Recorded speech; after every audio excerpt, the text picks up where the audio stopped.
Operation ಸಿಂಧೂರ ಮೂಲಕ ಪಾಕ್ ಮೇಲೆ air strike ಮಾಡಿ ಒಂದು ಪಹಲ್ಗಾಮ್ ಅಟ್ಯಾಕ್ ಏನಿದೆ ಅದರ ಮೇಲೆ ಪ್ರತೀಕಾರವನ್ನ ಭಾರತ ತೀರಿಸಿಕೊಂಡಿದೆ. ಹೀಗಾಗಿ ಇಡೀ ಭಾರತದಲ್ಲಿ ಇವತ್ತು ಸಂಭ್ರಮ ಮನೆ ಮಾಡಿರುವಂತದ್ದು. ನಮ್ಮ ಜೊತೆ ವಾಗ್ಮಿ ಚಕ್ರವರ್ತಿ ಸೋಲೆಬೆಲೆ ಅವರು ಇದ್ದಾರೆ. ಅವ್ರು ಏನ್ ಹೇಳ್ತಾರೆ, ಸೊ ಅವರ ಮಾತುಗಳನ್ನ ಇವತ್ತು ಕೇಳಲೇಬೇಕು, ಅವರ ಸಂಭ್ರಮದ ಮಾತುಗಳನ್ನ. ಸರ್, ಇವತ್ತು ಇಡೀ ಭಾರತೀಯರು ಅಂದ್ರೆ ಅವತ್ತು ಪಹಲ್ಗಾಮ್ ಅಟ್ಯಾಕ್ ಆದಾಗ ಪ್ರತಿಯೊಬ್ರು ಕಣ್ಣೀರ್ ಹಾಕಿದ್ರು. ಆ ದೃಶ್ಯಗಳನ್ನ ನೋಡಿ ನಮ್ಮ ಹಿಂದೂಗಳನ್ನ ಆಧಾರ ಅವರು ಕೊಂದಿದ್ರು ಅಂತ ಹೇಳ್ಬಿಟ್ಟು ಇವತ್ತು ಇಡೀ ಭಾರತದಲ್ಲಿ ಎಲ್ಲರೂ ಸಂಭ್ರಮಿಸ್ತಿದ್ದಾರೆ ಈ ಒಂದು ವಿಷಯವನ್ನ ಕೇಳಿ. ಏರ್ ಸ್ಟ್ರೈಕ್ ನಲ್ಲಿ ಅಂದ್ರೆ ಉಗ್ರರ ನೆಲೆಗಳನ್ನ ಆರ್ಮಿ ಅವರು ಏನು ಬ್ಲಾಸ್ಟ್ ಮಾಡಿದ್ದಾರೆ. ಸೊ ಅದನ್ನ ಕೇಳ್ಬಿಟ್ಟು ಎಲ್ಲರೂ ಖುಷಿ ಪಡ್ತಿರುವಂತದ್ದು. ಸೊ ನಿಮ್ಗೆ ಎಷ್ಟು ಖುಷಿ ಆಗ್ತಿದೆ ಸರ್? ಅಫ್ಕೋರ್ಸ್ ಎಕ್ಸ್ಪೆಕ್ಟೇಷನ್ ಇತ್ತು.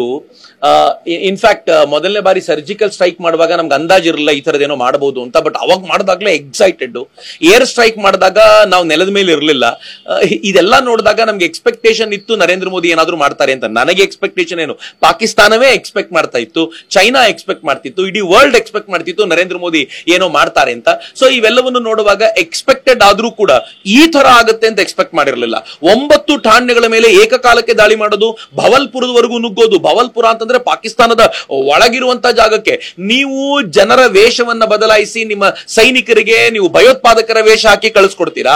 ಆದ್ರೆ ನಾವು ಅಟ್ಯಾಕ್ ಮಾಡ್ತೀವಿ ಅಂತ ಹೇಳಿ ಮಾಡೋದಿದೆಯಲ್ಲ, ಹೇಳಬಿಟ್ಟು ಮಾಡೋದಂತ ಈ ಸಾಧನೆ ಇದೆಯಲ್ಲ, ಬಹುಶಃ ಹಿಂದೆಂದಿಗಿಂತಲೂ ಬಲವಾಗಿರುವಂತ ಸಾಧನೆ ಅಂತ ಅನ್ಸುತ್ತೆ.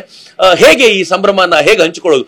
ದೀಪಾವಳಿಯನ್ನ 1000 ದೀಪಾವಳಿಗಳನ್ನ ಒಂದೇ ದಿನ ಆಚರಣೆ ಮಾಡಿದ್ರು ಯಾವ ಖುಷಿ ಸಿಕ್ತಿರ್ಲಿಲ್ವೋ ಅದಕ್ಕಿಂತಲೂ ಹೆಚ್ಚು ಖುಷಿ ನನಗಿದೆ. ಇಷ್ಟನ್ನು ಮಾತ್ರ ನಾನು ಹೇಳ್ಬೋದು.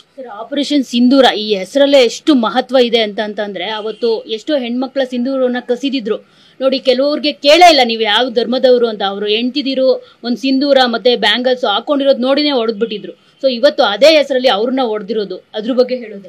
ಸಿಂಧೂರ ಅನೇಕ ಕಾರಣಗಳಿಗೋಸ್ಕರ. ಅಫ್ಕೋರ್ಸ್ ನೀವು ಹೇಳಿದ ಒಂದು ಕಾರಣ, ಆ ಹೆಣ್ಣು ಮಕ್ಕಳ ಸಿಂಧೂರವನ್ನು ಅಳಿಸಲಾಗಿತ್ತು. ಆ ಸಿಂಧೂರವನ್ನು ಅಳಿಸಿದವರನ್ನ ಪೂರ್ತಿ ಪ್ರಮಾಣದಲ್ಲಿ ನಾಶ ಮಾಡ್ತೀವಿ ಅಂತ ಹೇಳುವಂತ ಒಂದು ಪ್ರಯತ್ನ. ಎರಡನೇದು, ಭಾರತ ಮಾತೆಯ ಸಿಂಧೂರ ಕಾಶ್ಮೀರ ಅಂತ ನಾವು ಯಾವಾಗ್ಲೂ ಭಾವಿಸ್ತೀವಿ, ಅದನ್ನು ಪರಿಪೂರ್ಣಗೊಳಿಸುವಂತ ಒಂದು ಪ್ರಕ್ರಿಯೆ ಇನ್ನೂ ಆಗಬೇಕಾಗಿದೆ. ಮೋದಿ ಅದನ್ನ ಮಾಡ್ತಾರೆ. ಮೂರನೇದು, ಸಿಂಧು ನದಿ ಅದು ಭಾರತದಲ್ಲಿ ಹರಿಬೇಕು ಎನ್ನುವಂತ ಪರಿಕಲ್ಪನೆ ಸಾವರ್ಕರ್ದಿತ್ತು. ಅಲ್ಲಿಯವರೆಗೂ ನನ್ನ ಅಸ್ಥಿಯ ವಿಸರ್ಜನೆ ಮಾಡಬೇಡಿ ಅಂತಿದ್ರು. ಇವತ್ತು ಅದಕ್ಕೂ ಕೂಡ ಒಂದು ಪರಿಪೂರ್ಣವಾಗಿರುವಂತ ವ್ಯವಸ್ಥೆಯನ್ನ ನರೇಂದ್ರ ಮೋದಿ ಮಾಡ್ತಾರೆ ಅಂತ. ಇವೆಲ್ಲಕ್ಕೂ ಹೆಚ್ಚಾಗಿ ಭಾರತ ಇವತ್ತು ಆ ಆಪರೇಷನ್ ಸಿಂಧೂರ ಅಂತ ಇಡೋ ಮೂಲಕ, ಸಿಂಧೂರ ಅಂತ ತಕ್ಷಣ ನಮ್ಗೆ ಆಂಜನೇಯ ನೆನಪಾಗ್ತಾನೆ, ಮೈ ತುಂಬಾ ಸಿಂಧೂರವನ್ನ ಬಳಕೊಂಡಿರ್ತಾನೆ. ಸೊ ಆಂಜನೇಯನಾಗಿ ಅವನು ಲಂಕೆಗೆ ಬೆಂಕಿ ಹತ್ತಿದ್ದಲ್ಲ, ಮೊದಲ ಒಂದು 13-14 ಸೆಕೆಂಡ್ಗಳ ವಿಡಿಯೋ ಒಂದು ರಿಲೀಸ್ ಆಯ್ತು. ಅದು ಪಾಕಿಸ್ತಾನದಲ್ಲಿ ಬೆಂಕಿ ಹತ್ತಿರೋದು. ನನಗೆ ಆವಾಗ ಅನಿಸ್ತಿತ್ತು ಇದು ಸಿಂಧೂರವೇ. ಆ ಸಿಂಧೂರ ಹಚ್ಚಿಕೊಂಡಿರುವಂತ ಆಂಜನೇಯ ಹೇಗೆ ಲಂಕೆಗೆ ಬೆಂಕಿ ಹಚ್ಚಿಟ್ಟು ಬಂದೋ ಅದೇ ರೀತಿ ಇವತ್ತು ಭಾರತೀಯ ಸೈನಿಕರು ಪಾಕಿಸ್ತಾನದ ಒಳಗೆ ಬೆಂಕಿ ಹಚ್ಚಿರೋದನ್ನು ನೋಡುವಾಗ ನನಗೆ ಅನಿಸ್ತಾ ಇತ್ತು ಆಪರೇಷನ್ ಸಿಂಧೂರ ಆ ದೃಷ್ಟಿಯಿಂದಲೂ ಸಾರ್ಥಕತೆ ಅಂತ. ನೀವು ಯಾವ ದಿಕ್ಕಿನಿಂದ ನೋಡಿದ್ರು, ಯಾರು ಆಪರೇಷನ್ ಸಿಂಧೂರ ಅಂತ ಹೆಸರಿಟ್ಟರು ಆ ಪ್ರಧಾನಮಂತ್ರಿಯವರಿಗೆ ನಾನು ಶತಶತ ನಮನಗಳನ್ನು ಸಮರ್ಪಿಸ್ತೀನಿ. ನಮ್ಮೆಲ್ಲರ ಮನಸ್ಥಿತಿಯನ್ನ ನೀವು ಕಾಪಾಡಿದ್ರಿ. ಇನ್ನೂ ಒಂದು ಬಹು ಇಂಪಾರ್ಟೆಂಟ್ ಸಂಗತಿ ಏನು ಅಂತಂದ್ರೆ, ನೀವು ಸಿಂಧೂರವನ್ನ ಅಳಿಸಿ ಹಿಂದೂ ಧರ್ಮೀಯರನ್ನ ನಾಶ ಮಾಡ್ತೀವಿ ಅಂತ ಹೇಳುವಂತ ಪ್ರಯತ್ನ ಮಾಡಿದ್ರಲ್ಲ, ಜಾಕೆ ಮೋದಿ ಕೋ ಬತಾವ್ ಅಂತ ಹೇಳಿದ್ರಲ್ಲ, ಆ ಮೋದಿ ಅದೇ ಸಿಂಧೂರ ಅನ್ನೋ ಹೆಸರನ್ನ ಇಟ್ಕೊಂಡು ಅಟ್ಯಾಕ್ ಮಾಡಿ, ಹೌದಪ್ಪ ನಾನು ಹಿಂದೂ, ನಾನು ನಿನ್ನ ನಾಶ ಮಾಡ್ತೀನಿ ನೋಡು ಅಂತ ಹೇಳಿ ಮಾಡಿದ್ದಾರಲ್ಲ, ಇದು ನನಗೆ ಏನು ತಡೆಯಲಿಕ್ಕಾಗದ ಆನಂದ ಅಂತ. ಈ ಆನಂದ ಹೇಳ್ಕೊಳ್ಳೋದು ಬಹಳ ಕಷ್ಟ ಅಂತ.